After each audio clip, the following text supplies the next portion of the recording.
Bonjour les amis, j'espère que vous allez bien. Il y a des spectateurs qui sont sympas, de temps en temps ils m'envoient des mails pour m'aiguiller sur des vidéos, parce qu'il y a des gens qui n'ont pas très très bien compris qui je suis et quelle est ma pensée.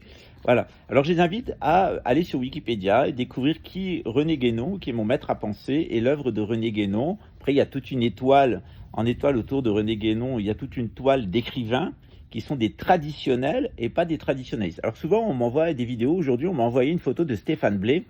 Figurez-vous que j'ai découvert pourquoi Stéphane Blé s'est suicidé. C'est parce qu'il a découvert qu'il était juif, figurez-vous. Non, c'est une blague. Mais voilà. Donc voilà un personnage aussi qui est assez intéressant. C'est quelqu'un qui a fait toute sa vie dans la gauche caviar, avec des idées de droite. Ça ressemble à Mitterrand. Qui a bien profité de la franc-maçonnerie, qui a été adulé dans la franc-maçonnerie, mis en avant, qui a fait les degrés, qui a fait absolument tout ce qui existe dans la constellation de la contre-initiation antitraditionnelle. Et puis un jour, il a découvert que au-dessus de la maçonnerie, il y avait les Bnei Brit et qu'on pouvait y rentrer que si on était juif et qu'on devait le prouver par son sang, etc. Alors ça me fait bien rire ce genre d'affirmation, sachant que 90% des juifs sont des séfarades qui sont des convertis berbères ou des ashkénazes qui sont des convertis khazars, que les vrais juifs descendants des tribus d'Israël, c'est soit les juifs misraïm qui sont de la Chine jusque à l'Afrique de l'Ouest et qui ont bien eu le temps d'ailleurs de se dissoudre dans les milieux où ils sont, et qu'en réalité, si on cherche véritablement des descendants des Juifs, c'est très certainement génétiquement les Palestiniens. Voilà.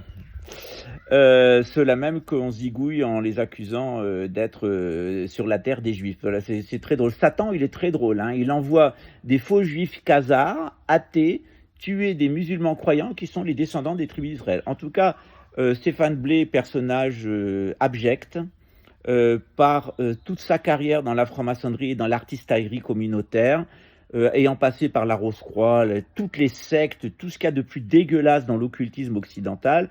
Un jour, découvre qu'il y a les Bnei Brit, c'est-à-dire qu'il a touché le plafond de verre, c'est-à-dire qu'il ne va pas pouvoir monter dans la structure maçonnique supérieure qui est réservée aux juifs apostats. Ceux de la Bnei Brit, c'est des juifs apostats, des gens qui ont apostasié le judaïsme pour rentrer dans les cultes caïnites, les cultes des Amorites, les cultes des Amorites en fait, caïnites et némrodiens.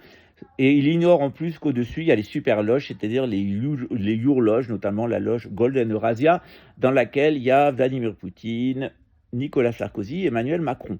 Donc, intéressez-vous un petit peu plus à la vérité des choses, arrêtez de vous laisser enfumer par le complotisme.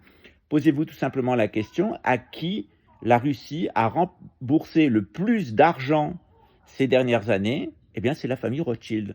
C'est-à-dire que la principale œuvre de Vladimir Poutine, ça a été de rembourser les dettes de Cuba, du Venezuela, de certains pays africains à la famille Rothschild, en sachant que ces pays étaient de toute façon hostiles à la gouvernance mondiale et que leur banque centrale n'appartenait pas ou n'était pas sous contrôle de la famille Rothschild, ou plutôt les sociétés de bourse de ces pays-là. Donc on est vraiment dans un truc absolument hallucinant, qui est une espèce de maladie mentale qui s'appelle le complotisme. Et cette maladie mentale, elle est entretenue depuis la Suisse, principalement, depuis le Maroc et depuis la France, en sachant que beaucoup de choses qui viennent de France sont en réalité des choses qui sont gérées par l'intelligence artificielle du service secret britannique sous le nom de code QAnon. Voilà. Donc on est vraiment dans un foutage de gueule, mais il y a des gens qui d'un seul coup ont une illumination. Ils m'envoient une interview de Morgan Priest avec Stéphane Blé. Alors sachant tout le mal que j'ai dit sur les deux, ça me fait assez rire qu'en plus on me dit tu vas apprendre des choses. Voilà.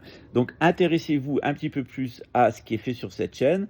Je ne suis pas méprisant, mais il faut s'intéresser un petit peu plus à ce qui est fait sur cette chaîne. On a une ligne éditoriale. La ligne éditoriale, c'est qu'on est tous guénoniens et qu'on a tous reçu des initiations dans le cadre traditionnel, que ce soit l'islam, le judaïsme, le christianisme, le bouddhisme ou l'hindouisme. C'est toute la différence entre le travail qu'on fait sur cette chaîne, avec toutes les difficultés, les oppositions qu'on a, et du guignolage à titre commercial qui vous est fait pour vous enfumer par la théorie de sa conspiration.